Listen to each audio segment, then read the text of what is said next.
दोस्तों, जीवन में कहानियों का बहुत ही ज़्यादा महत्व होता है।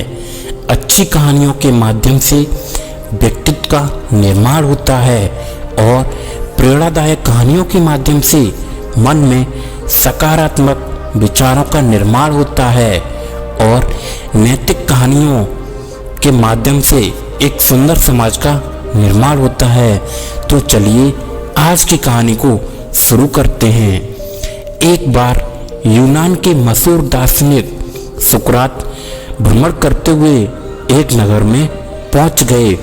वहां पर उनकी मुलाकात एक वृद्ध सज्जन से हुई। दोनों में काफी बातचीत हुई और दोनों लोग काफी घुल मिल गए। वृद्ध सज्जन आग्रह पूर्वक सुकरात को अपने घर पर लेकर चले जाते हैं। भरा पूरा परिवार था उनका। घर में बहू बेटे पुत्र पुत्रियां सभी लोग थे। सुकरात ने तभी वृद्ध से पूछा, आपके घर में तो सुख समृद्धि का वास है, वैसे आप करते क्या हैं? इस पर वृद्ध ने कहा, अब मुझे कुछ नहीं करना पड़ता है।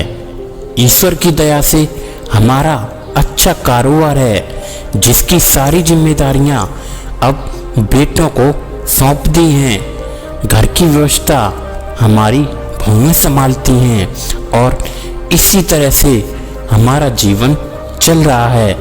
ये सुनकर सुकरात उस वृद्ध से बोले, किंतु इस वृद्धावस्था में भी आपको कुछ तो करना ही पड़ता होगा। आप बताइए कि बुढ़ापे में आपके इस सुखी जीवन का रहस्य क्या है? तभी वह वृद्ध सज्जन मुस्कुराए और बोले, मैंने अपने जीवन के इस मोड़ पर एक नीति को अपनाया है कि दूसरों से अधिक अपेक्षा मत रखो और जो मिले उसमें संतुष्ट रहो। मैं और मेरी पत्नी अपने पारिवारिक उत्तरदायित्व अपने बेटों बहुओं को सौंपकर निश्चिंत हैं। अब वे जो कहते हैं वही मैं कर देता हूँ और जो कुछ वो खिलाते हैं वही हम लोग खा लेते हैं। अपने पौत्र पुत्रियों के साथ हंसता खेलता हूँ। मेरे बच्चे जब कुछ भूल करते हैं तब भी मैं चुप रहता हूँ। मैं उनके कार्य में बाधा नहीं बनता हूँ, लेकिन जब कभी वे मेरे पास सलाह मशवरे के लिए आते हैं तो मैं अपने जीवन के सारे अनुभवों को उनके सामने रख देता हूँ और उनके द्वारा की गई भूल से उत्पन्न दुष्परिणामों को सचेत कर देता हूँ। अब वे मेरी सलाह पर कितना अमल करते हैं या बिल्कुल भी नहीं करते हैं, यह देखना और अपना मन व्यतीत करना मेरा बिल्कुल भी काम नहीं है। वे मेरे निर्देशों पर चले ही, मेरा यह भी उनसे आग्रह नहीं है। परामर्श देने के बाद भी यदि वे भूल करते हैं तो मैं चिंतित नहीं होता हूँ।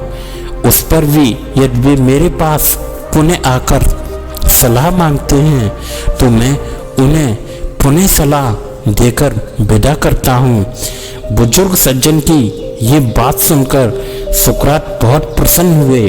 उन्होंने कहा, इस आयु में जीवन कैसे जिया जाए ये मैंने आपसे सीख लिया है। तो दोस्तों, इस कहानी से हमें यही सीख मिलती है कि अगर आज आप बूढ़े नहीं हैं तो कल अवश्य होंगे। इसलिए आज बुजुर्गों की इज्जत और मदद करें, जिससे कल कोई आपकी भी मदद और इज्जत कर सके। याद रखें, आज जो दिया जाता है वही कल हमको प्राप्त होता है।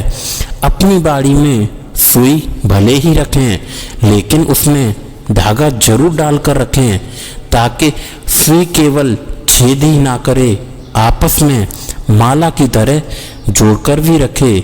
जीवन में तोड़ने का काम कभी ना करें, हमेशा जोड़ने का काम करें।